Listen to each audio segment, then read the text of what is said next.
समस्त हिंदू धर्म मतावलंबियों को यह गंगा अवतरण की हार्दिक शुभकामनाएं।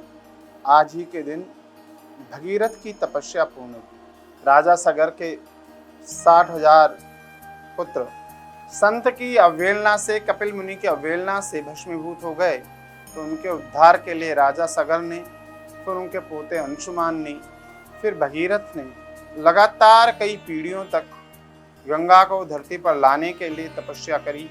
तब गंगा का वेग संभालने के लिए भगीरथ ने भगवान शिव से प्रार्थना करी। भगवान शिव ने जब इसकी स्वीकृति दी, तब जाकर माँ गंगा ब्रह्म कमंडल से निकली। और वास्तव में ये गंगा अगर हम कहें, और ब्रह्म वैवर्त पुराण के अनुसार गोलोक धाम में राधा कृष्ण का द्रवीभूत स्वरूप ही गंगा है। वह ब्रह्म कमंडल में आया, ब्रह्म कमंडल से भगवान शिव की जटा में आया, और भगवान के शिव की जटा से 4 धाराओं में गंगा विभाजित हुई।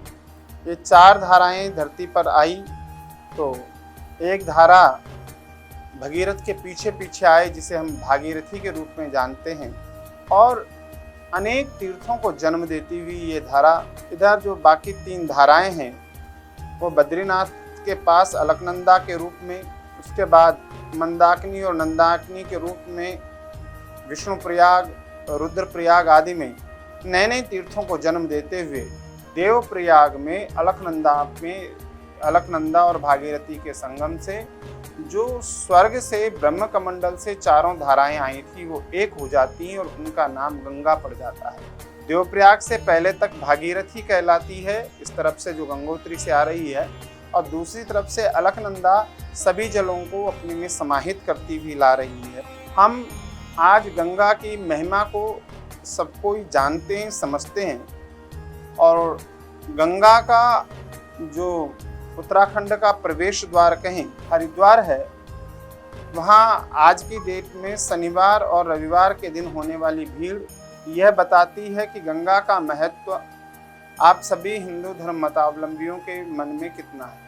किंतु यही गंगा को हम लोग दूषित करते जा रहे हैं। जैसे ही गंगा उत्तराखंड को पार करती है, हम देखते हैं कि आगे सुक्रताल में और उससे आगे अनेक तीर्थों में आप देखेंगे, कानपुर इत्यादि में गंगा आचमन करने लायक नहीं। हमारे यहाँ कहते हैं कि 100 योजन दूर से भी कोई गंगा गंगा गंगा यह पुकारे, तो उसके भी समस्त पापों का नाश हो जाता है। आज संसार में जहाँ अनेक भौतिक संसाधनों की तरफ हम दौड़ रहे हैं, वहीं मन की शांति के लिए हम लोग पुनः यहाँ पर आकर के और माँ गंगा के शरण में रहते हैं, माँ गंगा का गंगा जल लेते हैं। जब भी मन अशांत होता है, घर में भी रखा हुआ गंगा जल उठाते हैं और उसका आचमन करते हैं। तो आज माँ गंगा धरती पर उतरी और हम सब के पापों का नाश करने के लिए उतरी। ऐसी माँ गंगा को हम पवित्र बनाए रखें।